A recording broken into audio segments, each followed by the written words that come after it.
Obrigado, Gisela. Bom dia, gente. Bom, então, como a Gisela já adiantou, o objetivo aqui é justamente nos fazer refletir um pouco sobre a desigualdade, não só em Campinas, como em outras cidades brasileiras, exclusivamente a partir da leitura da paisagem, né? O que a paisagem e os contrastes dessas paisagens pode nos dizer? Bom, então, na fotografia 1 e na fotografia 2, de um lado se tem o conjunto habitacional e de outro algo que nos lembra bairros residenciais voltados a segmentos de classe alta, ambos em Campinas. Primeiro eu chamo a atenção para a verticalização, é um primeiro contraste, né? A verticalização como uma característica muito forte em bairros associados a uma elite, a uma classe alta, ao passo que na fotografia 2 o que se vê é uma horizontalização, né, nos conjuntos habitacionais. Vale dizer que essa verticalização, não por coincidência, ela esteve presente em outras apresentações, né, na fala do Daniel, quando ele fala da luta por moradia, na fala do Davi, quando ele retoma a ideia de conjuntos habitacionais, então isso não é uma coincidência.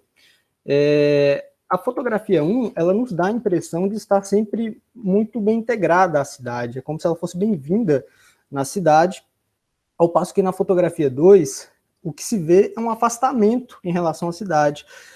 Tanto é que ao olhar para a fotografia 2, percebe-se que esses conjuntos habitacionais, eles ocupam toda a paisagem, né? Quando a gente olha a fotografia em perspectiva, ao passo que na fotografia 1, existem outros elementos que não apenas residências, integrando a paisagem.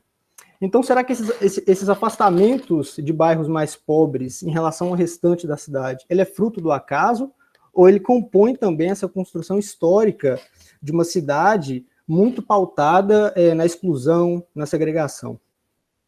Os espaços vazios... volta, por favor, Tomás, só para finalizar essas duas imagens. Os espaços vazios também são indicadores muito fortes da desigualdade, porque na fotografia 1, esses espaços vazios, eles são contemplados com áreas verdes, né, que inclusive valorizam aquela porção da cidade, ao passo que na fotografia 2, esses espaços vazios, eles revelam mais desigualdade, né, já que ali o que se vê é um descaso do poder público, né, é uma falta de cuidado por parte das autoridades competentes. Agora pode passar. Bom, já fazendo um link com o que eu acabei de comentar, né, sobre essa questão dos cuidados relacionados ao poder público, quando nós avaliamos essas duas fotografias, o que se percebe é que enquanto na Avenida Norte-Sul, à esquerda, o poder público ele chega com muita intensidade, sob a forma de, por exemplo, vias muito bem cuidadas, jardins muito bem trabalhados.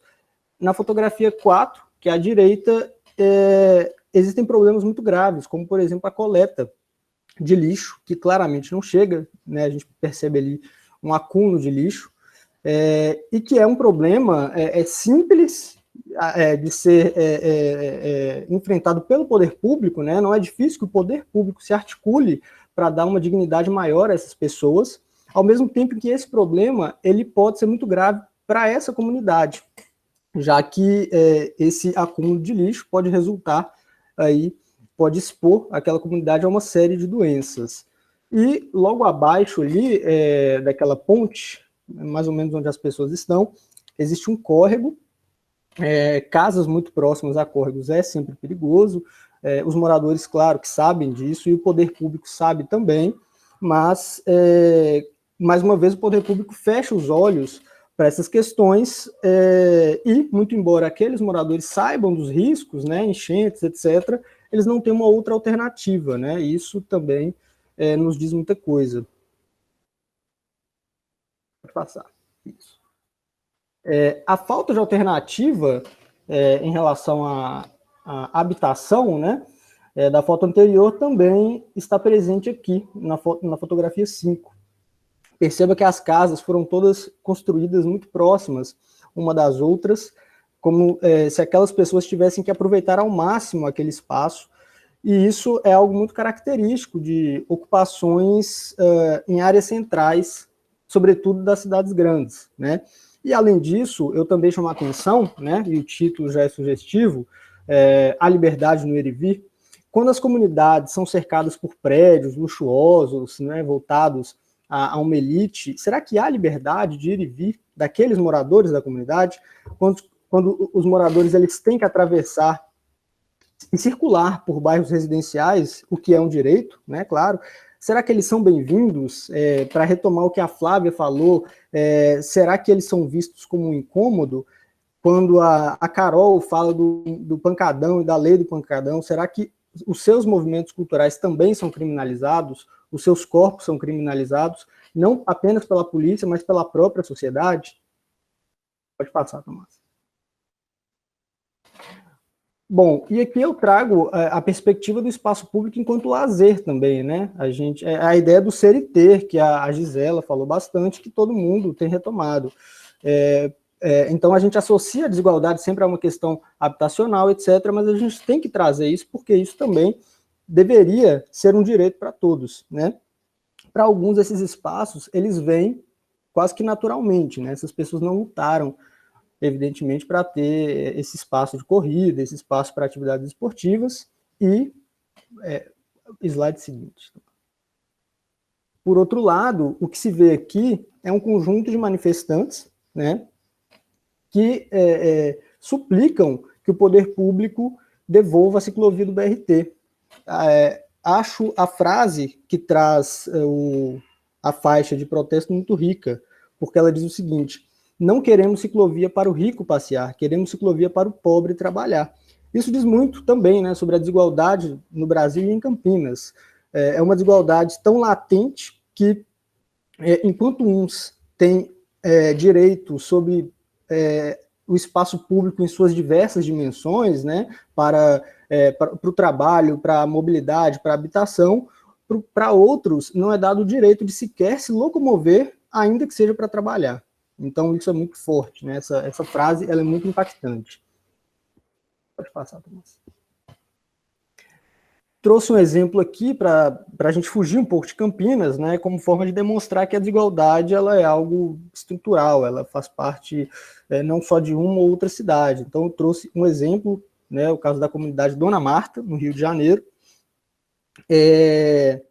Em 2009, o governo do Rio de Janeiro anunciou, né, que algumas comunidades teriam um muro construído em torno delas, e a justificativa seria a preservação da Mata Atlântica. De fato, como vocês podem ver, existe ali a Mata Atlântica, logo à esquerda da comunidade Dona Marta, mas a questão é que o Rio de Janeiro, a cidade do Rio de Janeiro, está em constante contato com a Mata Atlântica. Não existe, não é que a comunidade X, Y, Z tem contato, enquanto o resto da cidade não tem. Toda a cidade está em constante contato.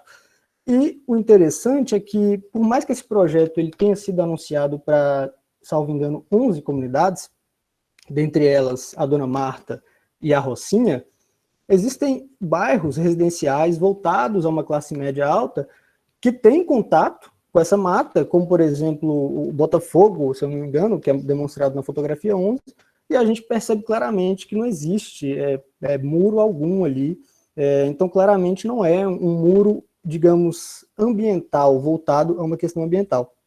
É um muro que reforça justamente essa desigualdade, né? É um muro que visa separar da maneira mais perversa e explícita possível. Só para terminar a análise desse slide, chama atenção aqui para os trabalhadores, né, à esquerda, na fotografia 11, e deixa o questionamento, aonde será que eles moram, né? Talvez eles morem justamente em uma dessas comunidades contemplada não é a palavra correta, né, mas prejudicadas por um muro segregador. Pode passar, Tomás. E para finalizar minha fala, eu trago aqui uma ideia muito parecida com a do slide anterior, que é a placa de decoração olímpica, né? Esse nome, obviamente, foi dado pelo governo do estado. Em 2016, o Rio de Janeiro traz essa ideia terrível de, entre aspas, decorar a cidade com supostos painéis. E, novamente, o que a gente vê é que esses painéis, eles estavam sempre relacionados aos limites das comunidades. Então, quer dizer, não era uma tentativa de enfeitar, obviamente, a cidade, era uma tentativa de tampar a pobreza, né? aos olhos dos turistas. A gente vê a Maré, ao fundo, né, a comunidade da Maré, e em primeiro plano existe uma via muito importante para o Rio de Janeiro, e que, na ocasião, daria amplo acesso para os salões olímpicos. Então, é onde passaria muito turista, etc. e tal, e aí o Rio de Janeiro traz essa ideia, né, dos painéis da desigualdade. Fecho a minha fala aqui, e é isso, gente. A ideia era justamente entender, né, o poder público, primeiro, enquanto uma pessoa que se exime de qualquer tipo de responsabilidade frente à desigualdade, e chegar numa face muito perversa, que é o poder público produzindo da forma mais explícita possível mais desigualdade. Obrigado, viu, gente? Passo a palavra aí para os demais.